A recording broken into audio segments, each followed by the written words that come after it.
जो बच्चे समाज से महरूम होते हैं, वो क्या जी। करेंगे कि 1 साल के बाद उनकी स्पीच या लैंग्वेज स्टार्ट नहीं होगी। मतलब उनके हुँ, पास बोलने के लिए अल्फ़ाज़ नहीं होंगे। सोशल स्माइल नहीं देता, हुँ, ठीक है, आप उसका नाम पुकार रहे हैं, ऑब्वियसली जब बच्चा पैदा होता है तो सबसे ज़्यादा वो अपना नाम सुनता है, उसको पुकारा जाता है। और अगर उसको 9 मंथ्स तक, 8 मंथ्स तक ये रिकॉग्निशन नहीं हो रही कि मेरा नाम पुकारा जा रहा है या इर्द-गिर्द आवाज़ों पे वो ध्यान नहीं दे रहा, तो इसका मतलब है कि आप उसकी समात को चेक कराएँ। इस्तेमाल नहीं है, हुँ, ठीक है? ऑल्दो उसकी समात ठीक है, ठीक हुँ। है? ऑल्दो शी और ही हैज़ द हियरिंग, लेकिन फिर भी वो अपनी वोकैब्युलरी उसकी नहीं बढ़ रही हुँ। और जो वोकैब्युलरी है उसका भी इस्तेमाल नहीं कर रहा, तो फिर आप 2 ढाई साल की उम्र के बाद आप उसको स्पीच थेरेपिस्ट के पास ले जा सकते हैं। अस्सलाम वालेकुम, आज मेरे साथ मौजूद हैं स्पीच एंड लैंग्वेज थेरेपिस्ट और साइकोलॉजिस्ट मिस मरियम खुशनूद। आज स्पेसिफिकली हमने बात करनी है ऐसे लोगों और ख़ुसूसन ऐसे बच्चों के हवाले से कि जिन्हें बोलने में मसाइल दरपेश होते हैं। तो बहैसियत स्पीच एंड लैंग्वेज थेरेपिस्ट उनका जो प्रोसेस है वो कैसे किया जाता है, कौन-कौन से एक्सरसाइज करवाई जाती हैं और उनके ठीक होने के कितने चांसेस होते हैं, स्पेसिफिकली किस एज ग्रुप को ज़रूरत होती है कि उस मौके पर उनके जो बोलने के मसाइल हैं, उन पर काबू पाया जाता है। Ma'am thank you very much आपके टाइम के लिए। मैम सबसे पहले बताइएगा कि किस एज ग्रुप को थेरेपी की ज़रूरत होती है, अगर उन्हें बोलने के कुछ मसाइल दरपेश हैं तो? अच्छा, स्पीच एंड लैंग्वेज थेरेपी की स्पेसिफिकली बात करें तो इसमें हर एज ग्रुप आ सकता है, ठीक है? ओके। इसमें अडल्ट्स भी आ सकते हैं, इसमें बच्चे भी आ सकते हैं और इसमें आपके जो चाइल्डहुड मतलब जो बिल्कुल न्यू बच्चे हैं जो कि अभी डेवलपमेंट जिनकी हो रही है वो बच्चे भी आ सकते हैं। जी। मतलब डिफरेंट एज ग्रुप के हिसाब से डिफरेंट डिसऑर्डर्स होते हैं, ठीक है? स्पीच से रिलेटेड और हर तरह के डिसऑर्डर्स को स्पीच एंड लैंग्वेज के थ्रू ट्रीट किया जा सकता है। बिल्कुल ठीक है। ठीक है, लेकिन ज़्यादातर जो इसमें पॉपुलेशन आती है, वो आते हैं बच्चे हमारे पास, ठीक है? जी, जिसमें का मुख्तलिफ़ किस्म के मसाइल होते हैं, क्योंकि जैसे ही बच्चा 1 साल का होता है, तो उसकी स्पीच या लैंग्वेज स्टार्ट हो जानी चाहिए, ठीक जी। है? लेकिन अगर उसकी स्टार्ट नहीं होती, तो मुख्तलिफ़ किस्म के मसाइल हैं, जो कि आते हैं, जिनको स्पीच एंड लैंग्वेज थेरेपी के अंडर ट्रीट किया जाता है। बिल्कुल ठीक है। अच्छा मैम मुख्तलिफ़ मसाइल की अगर हम बात करते हैं तो इसमें बोल-चाल के मसाइल, समात के, सुनने के जी, जो जी। मसाइल हैं वो हैं या देर से बोलना। अब ये वो सिचुएशंस हैं कि जिन्हें देखते हुए कोई भी माँ-बाप उसे कब ज़रूरत पेश आती है या आपका वो एक दौरानिया कितना होता है कि उस बच्चे का जो कंप्लीट कोर्स होता है जिसमें उसके बोलने में या समात में बेहतरी आ सकती है? अच्छा, अब इस हवाले से अगर बात की जाए तो 1 साल के बाद, ठीक है, हुँ, जब बच्चा पैदा होता है तो ऑब्वियसली वो पैदा होते साल नहीं बोलता। 1 साल का दौरानिया होता है जिसमें बच्चा सुनता है सारा साल और फिर 1 साल के बाद वो स्पीच अपनी स्टार्ट करता है, मतलब वन हुँ, वर्ड स्पीच स्टार्ट करता है, हुँ, ठीक है। अब इसमें 2 तरह के मसाइल आते हैं जो कि आपको उस एज से क्लिक हो जाने चाहिए। उसमें नंबर 1 पे है कि जो बच्चे समाज से महरूम होते हैं, वो क्या जी, करेंगे कि 1 साल के बाद उनकी स्पीच या लैंग्वेज स्टार्ट नहीं होगी, मतलब हुँ, उनके पास बोलने के लिए अल्फाज नहीं होंगे, हुँ, ठीक है? मतलब वो अपना फर्स्ट वर्ड जो है वो स्टार्ट नहीं करेंगे, हुँ, क्योंकि हमारा बोलने का डायरेक्टली ताल्लुक है सुनने से, हुँ, ठीक है? तो जो बच्चा सुनता ही नहीं है, वो बोलेगा भी नहीं, ठीक है? हुँ, तो अक्सर वालिदैन को यहाँ पे जो है कन्फ्यूजन हो जाती है कि बच्चा हमारा बोल नहीं रहा है 1 साल की उम्र में। तो हुँ, उसकी सबसे पहले जो हम हमारे पास अगर आता है तो हम ये कहते हैं कि आप इसकी स्क्रीनिंग कराएँ, हुँ, ऑडियोमेट्री कराएँ, इसके कानों का चेकअप कराएँ कि आइदर हुँ, ये सुन भी रहा है कि नहीं सुन रहा। हुँ, ठीक है, तो जो सबसे या 1 साल से पहले भी ये चीज़ आपको क्लिक हो सकती है कि अगर बच्चा आवाज़ों पे ऊँची आवाज़ों पे रिस्पॉन्स नहीं करता, आपको सोशल स्माइल नहीं देता, हुँ, ठीक है, आप उसका नाम पुकार रहे हैं, ऑब्वियसली जब बच्चा पैदा होता है तो सबसे ज़्यादा वो अपना नाम सुनता है, उसको पुकारा जाता है और अगर उसको 9 मंथ्स तक, 8 मंथ्स तक ये रिकॉग्निशन नहीं हो रही कि मेरा नाम पुकारा जा रहा है या इर्द-गिर्द आवाज़ों पे वो ध्यान नहीं दे रहा, तो इसका मतलब है कि आप उसकी समात को चेक कराएँ, हुँ, ठीक है? उसको उसके सिलसिले में ऑडियोलॉजिस्ट से ऑडियोमेट्री उसके कानों की असेसमेंट कराएँ, जी, ठीक है? अगर उसके कानों की असेसमेंट होती है और ये पता चलता है कि बच्चे की तो समात ही नहीं है कुदरती तौर पे, जी, मतलब कि दोनों कानों से बच्चा नहीं सुन रहा है, कई दफ़ा होता है कि बच्चा एक कान से सुन रहा होता है, एक कान से कम सुन रहा होता हुँ, है, ठीक है? या दोनों कानों से इक्वली नहीं सुन रहा होता है या सुन रहा होता है तो बहुत कम समात होती हुँ, है, ठीक है? तो ये हियरिंग असेसमेंट के बाद पता चलता है कि बच्चे में समात का मसला है। बिल्कुल ठीक ठीक हो है। गया। अच्छा, जब समात का मसला आ गया तो फिर इसका हल ये है कि सबसे पहले समात को हल किया जाए, बच्चे हुँ, की हियरिंग को देखा जाए कि कैसे इम्प्रूव की है। वो डिपेंड करता है कि बच्चे में किस लेवल का हियरिंग लॉस है। हुँ, जिस लेवल का हियरिंग लॉस होगा उस लेवल की उसको डिवाइसेज़ अटैच की जाएँगी। ठीक है? बिल्कुल फिर ठीक। डिवाइसेज़ के बाद फिर काम हो जाता है स्पीच थेरेपी का। हुँ, ऑब्वियसली एक बच्चा कुदरती तौर पर अगर नहीं सुन रहा, हमने उसको आर्टिफिशियली एक टेक्नोलॉजी लगा के, असिस्टिव डिवाइसेस लगा के उसके हेयरिंग को एनहांस किया, तो डेफिनेटली उसमें नेचुरल इफेक्ट तो कम होगा, बिल्कुल। ठीक है? हुँ, तो उसमें क्या होगा कि हम उसको हेयरिंग से हम एड से उसकी हेयरिंग बढ़ा दी, हुँ, ठीक है? उसकी हेयरिंग को कवर अप कर लिया, अब उसका आ गया मसला बोलने का। जी, तो डेफिनेटली जब आप हेयरिंग एड्स लगा चुके होंगे, उसके बाद आप स्पीच थेरेपिस्ट के पास जाएँगे जी, और वो फिर उनकी इस चीज़ को आगे कवर अप करेगा कि उसको बोल-चाल करना सिखाएगा। बिल्कुल ठीक। ठीक है? अच्छा, इसमें दूसरा ग्रुप आ जाता है, ये एक तो हियरिंग डिवाइसेज़ होगी, दूसरा आ जाता है कोक्लियर इम्प्लांट। हुँ, ठीक है? अब आपका बच्चा, आपके हियरिंग असेसमेंट के करवाइए आपने और आपका बच्चा जी, कुदरती तौर पर बिल्कुल भी नहीं सुनता, जी, मतलब उसकी समात है ही नहीं, ठीक है? तो उसका सबसे जो लेटेस्ट टेक्नोलॉजी आजकल पूरी दुनिया में फ़ॉलो की जा रही है, वो है कोक्लियर इम्प्लांट।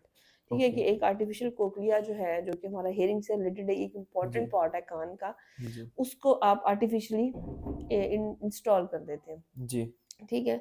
तो वो ऑपरेशन कराया जाता है अक्सर बच्चों का, वो जो अफोर्डिंग पेरेंट्स हैं, पाकिस्तान में काफ़ी कॉस्टली है, लेकिन गवर्नमेंट लेवल पे भी वो ऑपरेशन कराया जा रहा है। जी, ठीक है? तो उसके बाद क्या होता है कि उसके बाद भी इम्प्लांट जी, कराने के बाद आइदर कि आपने एक कान का इम्प्लांट करा लिया, बच्चा एक कान से तकरीबन 100 में से 80-90% सुन रहा है तकरीबन पूरा, जी, ठीक है? तो उसके बाद क्या होगा, फिर भी उसको स्पीच थेरेपी की ज़रूरत पड़ेगी, हुँ, ठीक है? तो इसमें सबसे ज़्यादा जो कंसर्निंग बात ये है कि पेरेंट्स को सबसे पहले बच्चे की हियरिंग पे ध्यान देना चाहिए, हुँ, अपने मतलब देखना चाहिए कि हमारा बच्चा सुन भी रहा है कि नहीं। हुँ, उसको हर तरह के, जैसे इनफॉर्मल असेसमेंट हम बोलते हैं, कि हर तरह से चेक करें, जी, उसको इर्द-गिर्द ऊँची आवाज़ें देकर, उसको बुलाकर, चीज़ें उसके जी, पास गिरा के वो उन आवाज़ों पे रिस्पॉन्स करता है कि नहीं नहीं करता, करता। ठीक है? हुँ, ऑब्वियसली अगर करता है तो उसकी हियरिंग जी, ठीक है? और अगर नहीं करता तो उसकी हियरिंग का इश्यू है, इसकी वज़ह से बच्चा नहीं बोल रहा। हुँ, अच्छा, अब दूसरा ग्रुप हमारे पास आता है जिनकी समात ठीक है, हुँ, ठीक है? जो बच्चा जिसकी समात ठीक है, उसकी ऑडियोमेट्री हियरिंग असेसमेंट कराई गई, तो वो ठीक है, लेकिन फिर भी बच्चा नहीं बोल रहा, हुँ, तो वो आ जाता है हमारे पास डिले स्पीच में, ठीक ओके, है? वो डिले स्पीच में आ जाता है, आपने रूल आउट कर लिया कि आइदर उसको कोई और प्रॉब्लम तो नहीं है, जी, ठीक है? वो उस और तरह की, लेकिन हम सिर्फ़ समात के हवाले से अगर बात करें, तो अगर आपको ये रूल आउट हो गया कि समात ठीक है, तो इसका जी, मतलब है कि वो उस कैटेगरी डिले स्पीच की कैटेगरी में फ़ॉल करता है, हुँ, ठीक है? उस सिलसिले में भी आप 1 साल की उम्र में तो नहीं, आप उस डिले स्पीच वाले बच्चे को हम काउंट करते हैं, मोर दैन 2 इयर्स अगर बच्चा फिर भी हुँ, स्पीच नहीं कर रहा, उसके वर्ड्स बहुत कम है, वोकैब्युलरी बहुत कम है, और जो वोकैब्युलरी है उसका भी इस्तेमाल नहीं है, हुँ, ठीक है? ऑल्दो उसकी समाट ठीक है, ठीक है? हुँ, ऑल्दो शी और ही हैज़ द हियरिंग, लेकिन फिर भी वो अपनी वोकैब्युलरी उसकी नहीं बढ़ रही, हुँ, और जो वोकैब्युलरी है उसका भी इस्तेमाल नहीं कर रहा, तो फिर आप 2 ढाई साल की उम्र के बाद आप उसको स्पीच थेरेपिस्ट के पास ले जा सकते हैं, हुँ। ठीक है? और उसकी प्रॉपर जो है इलाज स्टार्ट करवाएँ, बिल्कुल ठीक है। ठीक है? अब इस थेरेपी का जो टोटल टाइम होता है वो केस टू केस वेरी करता है या इसका कोई आइडियल टाइम होता है? केस टू केस वेरी करता है, डिसेबिलिटी पे वेरी करता है, हुँ, सिवियरिटी ऑफ प्रॉब्लम पे डिपेंड करता है, ठीक हुँ, है? जितना प्रॉब्लम सवेयर होता जाएगा, जितना टाइम गुज़रता जाएगा, देखिए ना, हर चीज़ की सीखने की एक एज होती है, बिल्कुल। एक पीक पीरियड होता है एक डेवलपमेंट का, जी, ठीक है? तो आप जितना उसको लेट करेंगे, उसका पीक डेवलपमेंट का पीरियड अगर गुज़ार देंगे, तो जी। ऑब्वियसली अगला सारा प्रोसेस उसका लेट होता जाएगा, स्कूलिंग लेट हो हुँ, जाएगी उसकी, ठीक है? उसकी सोशलाइज़ेशन में फ़र्क आना स्टार्ट हो जाएगा, और सबसे ज़्यादा जो अफ़ेक्ट होगा, बच्चे की पर्सनैलिटी डेवलपमेंट अफ़ेक्ट होना शुरू हो एग्ज़ैक्टली, जाएगी, जब आप उसकी एग्ज़ैक्टली। एक परफ़ेक्ट एज को निकाल देंगे, ठीक हुँ, है? मतलब उसको असेसमेंट नहीं कराएँगे at the um, specific age. बिल्कुल ठीक है। अच्छा अब एक और कैटेगरी पे बात करते हैं मैम लाइक हकलाने का जिन्हें प्रॉब्लम होता है, हुँ, बगैर तालु वाले बच्चे या जिनके तालु कटे हुँ, होते हैं। हुँ, हाँ जी। उनके हवाले से अक्सर पेरेंट्स को ये होता है कि अब इनके जो वो बोलने के मसाइल हैं, उन्हें कैसे ठीक किया जा सकता है? जी, अच्छा, अब उसके बाद जो अगली जो स्पीच एंड लैंग्वेज थेरेपी जो अम्ब्रेला के अंडर जो प्रॉब्लम्स आते हैं, वो ये हैं कि टंग टाई, जिसे हम तंदवा कहते हैं आम ज़बान में, जी, ठीक है? उसके बाद ये है कि शॉर्ट फेरेनम, जिन बगैर कटे हुए तालु के या बगैर तालु के बच्चे जो पैदा होते हैं, जी, उसके बाद हमारे पास आते हैं कि हकलाहट, ठीक है? ठीक है। जो कि बच्चे अड़ते हैं, जी, ठीक है? स्टैमरिंग जिसे बोला जाता है। जी, अब ऐसा है कि ये भी रूल आउट अर्ली स्टेज पे हो जाना चाहिए, पीडियाट्रिक को आप चेक कराएँ कि बच्चे का ज़ुबान जी, ठीक है? तालु उसका बना हुआ है, ठीक है? ये बाय बर्थ ही अक्सर ये प्रॉब्लम पता लग जाते हैं, ठीक है? जी, तो होता ये है कि जब उनके ये क्योंकि कुछ ऐसी सर्जरीज़ होती हैं जो कि फौरी बाय बर्थ नहीं हो सकती। हुँ, ठीक है? आफ्टर बर्थ वो नहीं हो सकती, जैसे तालू की सर्जरी का एक स्पेसिफिक टाइम है कि बच्चे का थोड़ा-सा हुँ, डेवलपमेंट हो तो फिर होती है। हुँ, टंग टाई आपका रिमूव हो जाता है फ़ौरन ही, ठीक है? अगर ठीक है। आपको पता लग गया तो आप आफ्टर बर्थ ही उसको रिमूव करा लें, हुँ, ठीक है? तो इन बच्चों को भी स्पीच एंड लैंग्वेज थेरेपी की ज़रूरत पड़ती है, हुँ, क्योंकि उनका ऑब्वियसली एक ऑर्गन जो रिलेटेड टू स्पीच है, वही माइनस है। उनकी हुँ, ऑरोफेशियल हुँ, उसमें से ऑर्गन्स में से जैसे टंग टाई है तो ऑब्वियसली ज़ुबान से ही मूव नहीं करेगी। हुँ, तालू नहीं है तो आप टच कहाँ करेंगे, ज़ुबान हुँ, साउंड्स कैसे निकालेंगे, बिल्कुल। ठीक है? तो इन इन प्रॉब्लम्स को भी अगर आप फेस कर रहे हैं, वालिदैन देख रहे हैं कि बच्चे में है मसाइल, तो फ़ौरन सबसे पहले तो उसको पीडियाट्रिक के पास, पीडियाट्रिक हुँ, सर्जन के पास उसको लेके जाएँ। जब वो मसला हल हो जाए फिर आप स्पीच थेरेपी के लिए आएँ, ठीक है? और हुँ, स्पीच थेरेपी में ही ये चीज़ें जो हैं वो डील की जाती हैं। बिल्कुल ठीक है। अच्छा थोड़ा-सा बच्चे के बिहेवियर पे बात करते हैं, चूँकि आप साइकोलॉजिस्ट हैं हुँ, हुँ। और अक्सर बच्चों के हवाले से ये देखा जाता है कि ज़िद बहुत ज़्यादा करते हुँ, हैं, हुँ, पढ़ाई के हुँ। हवाले से भी माँ-बाप उन्हें कुछ किसी चीज़ का लालच दे के पढ़ाई हुँ, पे ला रहे हुँ। होते हैं, तो इस तरह के जो प्रॉब्लम है, उनकी काउंसलिंग के हवाले से। हाँ जी, इस हवाले से इसमें बच्चे भी आते हैं, हुँ, एडोलेसेंट्स भी आते हैं, उसके बाद बच्चे बच्चे जो थोड़े-से बुलूगत वाले जी। फेज़ में होता है, वो वाले बच्चे भी आते हैं, ठीक है? जिद्दी हर तरह के एज ग्रुप आ सकता है, ठीक है? जो बच्चे ज़िद करते हैं, ठीक है? बिला वजह मतलब फॉर एग्ज़ाम्पल आपको नज़र आ रहा है कि बच्चे में बज़ाहिर कोई ऐसा प्रॉब्लम नहीं है, एग्ज़ैक्टली। लेकिन ये है कि उसका बिहेवियल इश्यूज़ हैं, बच्चा हुँ, गुस्सा करता है, ज़िद करता है, बात नहीं मानता, चीज़ें उठा के फेंकता है, ठीक है? जी। तो फिर आप इस सिलसिले में साइकोलॉजिस्ट के पास जाएँ, चाइल्ड हुँ, साइकोलॉजिस्ट के पास जाएँ, उनसे कंसल्ट करें कि हमारे बच्चे में ये चीज़ें क्यों आ रही हैं। उसमें हुँ, अक्सर नंबर ऑफ फैक्टर्स और रीज़न्स होती हैं, वालिदैन का बिहेवियर भी हो सकता है, एनवायरमेंटल कुछ ऐसी चीज़ें हो सकती हैं जिनको देखा जाए कि बच्चा ऐसा क्यों बिहेव कर रहा है। हुँ, ठीक है? क्योंकि देखिए ना एक बच्चे की डेवलपमेंट में ये सब चीज़ें बड़ा इम्पोर्टेंट रोल प्ले करती हैं। आपका एनवायरनमेंट, बिल्कुल। आपके इर्द-गिर्द के लोग, आपकी सोशलाइज़ेशन, आपका जो माहौल है, जी, ठीक है? तो ऑब्वियसली इससे ये सब चीज़ें रूल आउट एक साइकोलॉजिस्ट ही कर सकता है कि आइदर ये बिहेवियर्स बच्चों में क्यों आ रहा है, बिल्कुल ठीक। ठीक है? तो उसको साइकोलॉजिस्ट को कंसल्ट करें आप जाके बताएँ उनको कि ये मसाइल हैं, तो इंशाल्लाह उसमें बेहतरी आ सकती है उन बच्चों में, हुँ, ठीक बिल्कुल है? ठीक। अच्छा मैम लैंग्वेज डेवलपमेंट स्टेज जो होती है, हुँ, हुँ। वो कौन-सी होती है और पेरेंट को उस पे काम कैसे करना चाहिए? हाँ जी, वही बात है कि साल 1 के बाद आपकी बच्चे की लैंग्वेज स्टार्ट होना शुरू हो जाती है। हुँ, बच्चा प्रॉपर वर्ड्स बोलता है, आइदर वो क्लियर है, अनक्लियर है, लेकिन ये है कि वो वर्ड्स पिक करता है और उनको कम्युनिकेट करना स्टार्ट कर देता है, ठीक है? हुँ, लैंग्वेज डेवलपमेंट तो आपकी by the age of 1 year start हो जाती है, ठीक है? ओके। लेकिन क्या होता है कि जो डिले स्पीच है या डिले लैंग्वेज वाले बच्चे हैं, वो क्या करेंगे कि वो जो मतलब अपने इर्द-गिर्द से वोकैब्युलरी है, वो नहीं कलेक्ट कर पा रहे होंगे। जी, ठीक है? अच्छा, इसमें सबसे ज़्यादा जो इम्पोर्टेंट रोल है आजकल जो कि मसाइल पैदा कर रहा है वो है यूज़ ऑफ मोबाइल फ़ोन्स। हुँ, ठीक है? कि जितना ज़्यादा आप बच्चे को स्क्रीन दिखाएँगे, ठीक है? जी, क्योंकि अनफॉर्चुनेटली हमारे पास इस तरह के गैजेट्स बहुत ज़्यादा आ चुके हैं जो कि हुँ, हम खुद भी यूज़ करते हैं और बच्चों के सामने यूज़ करते हैं और बिल्कुल, उनको भी यूज़ करवाते हैं। जी, ठीक है? तो being a psychologist and being a speech and language therapist हम तो यही रिकमेंड करते हैं कि before the age of 2 years आपने बच्चे को स्क्रीन दूर-दूर तक नहीं दिखानी। ओके, आइदर वो टेलीविज़न है, आइदर वो मोबाइल है, आइदर वो लैपटॉप है, आइदर वो आपके पास आईपैड है या व्हाट्सएवर जो भी चीज़ें हैं, जी, ठीक है? आपने 2 ईयर से पहले बच्चे को स्क्रीन नहीं दिखानी, हुँ, ठीक है? तो जो बच्चे आजकल जो मसाइल सबसे ज़्यादा आ रहे हैं वो ये है कि जो बच्चे स्क्रीन देखते हैं उनमें हुँ, डिले स्पीच के इश्यूज़ डेफ़िनिटली पाए जा रहे हैं, ठीक हुँ, है? कि बच्चा ऑब्वियसली ज़्यादा टाइम स्क्रीन पे स्पेंड करता है, ठीक है? जो उसका लर्निंग वाला टाइम है, जो जी, कि उसने माँ से ज़ुबान सीखनी थी, जो उसने बाप से सीखनी, दादा-दादी अपने इर्द-गिर्द के एनवायरनमेंट से सीखनी थी, वो उनसे कम्युनिकेट नहीं करता, हुँ, ठीक है? वो अपना मैक्सिमम टाइम मोबाइल पे स्पेंड करता है और मोबाइल पे भी आपको नहीं पता कि वो किस टाइप के कार्टून्स देख रहा है, ठीक है? बिल्कुल, उर्दू, इंग्लिश, स्पेनिश, जी, चाइनीज़, ठीक है? तो उसमें क्या होता है कि बच्चे की ज़ुबान हुँ। जो है वो पीछे रह जाती है लैंग्वेज अच्छा एक और डेवलपमेंट इश्यू भी तो है इसमें अक्सर मैम देखा जाता है कि पेरेंट्स जो हैं वो बच्चे को खाना खिलाने के लिए ये लालच देते हैं कि आपको हम मोबाइल पे कुछ कार्टून लगा के देते हैं, आपको एग्ज़ैक्टली कुछ भी हाँ लगा जी, के देते हैं। सही। ये जो कल्चर है ये कितना हार्मफुल है? ये हाँ, टोटली 100% हार्मफुल है, ठीक है? हुँ, वही बात है कि आप अगर उसको अर्ली एज में ही मोबाइल एक्सपोज़ कर देंगे, ठीक जी, है? एक्सपोज़र उसका स्क्रीन से कर देंगे, तो वो जी, डिपेंडेंट हो जाएगा उस पे, ठीक है? बिल्कुल। क्या होगा कि वो खाना भी मोबाइल देख के खाएगा, ठीक जी। है?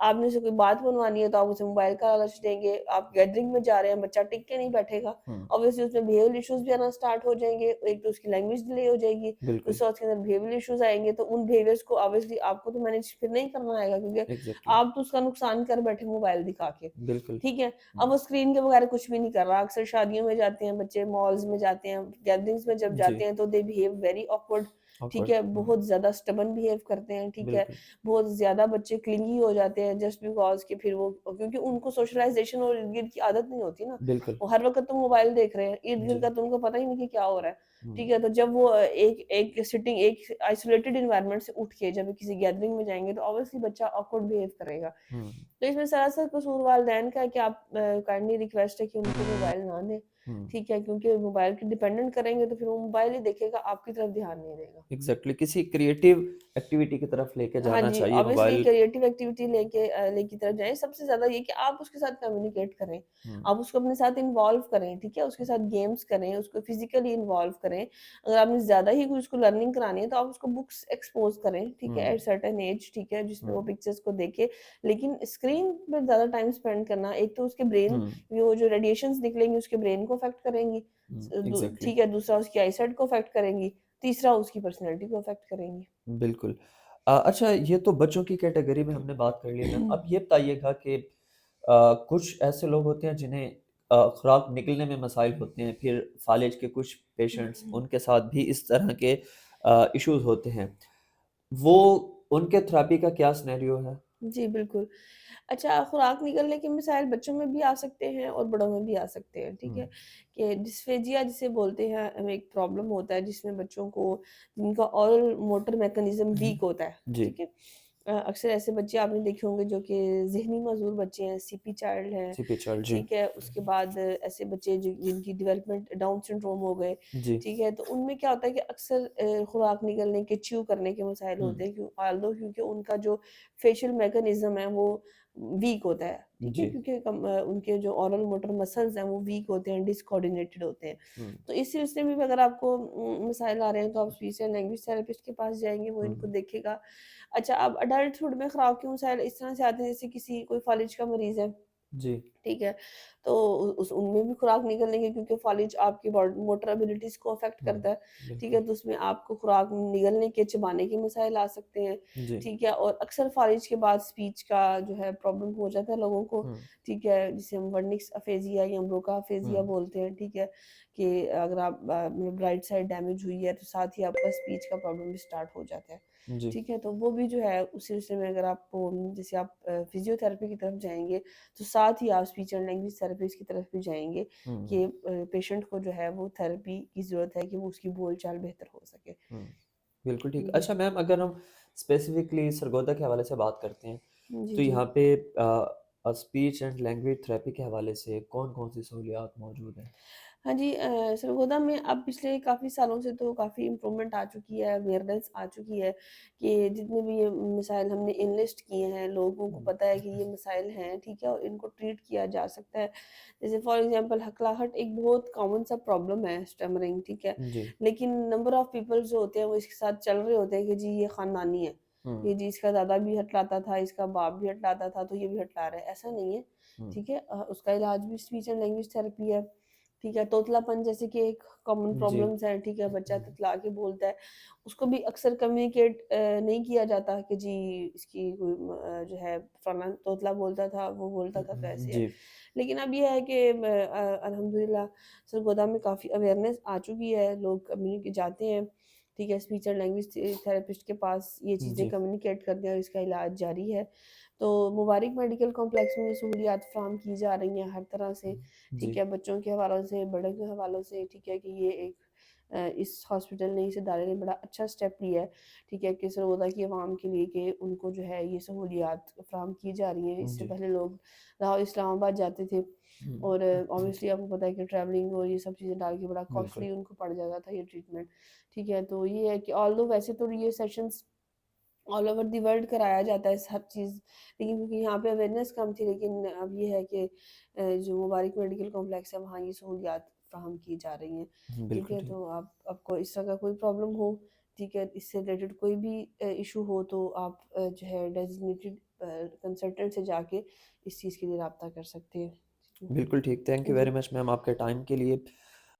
अगर आपके इर्द-गिर्द या आपकी फैमिली में कोई भी ऐसा बच्चा या बड़ा जिसे ये तमाम मसाइल का वो सामना कर रहा है जिन पे हमने बात की है, तो देर मत कीजिए, आपके करीब जो भी स्पीच एंड लैंग्वेज थेरेपिस्ट मौजूद हैं और साइकोलॉजिस्ट, उनसे कंसल्ट करें ताकि वो इश्यूज़ आगे चल के बड़ी एज में आपके बच्चों के लिए ज़्यादा मसाइल जो है वो क्रिएट ना करें। आपसे जल्दी मुलाकात होती है, तब तक के लिए अल्लाह हाफ़िज़।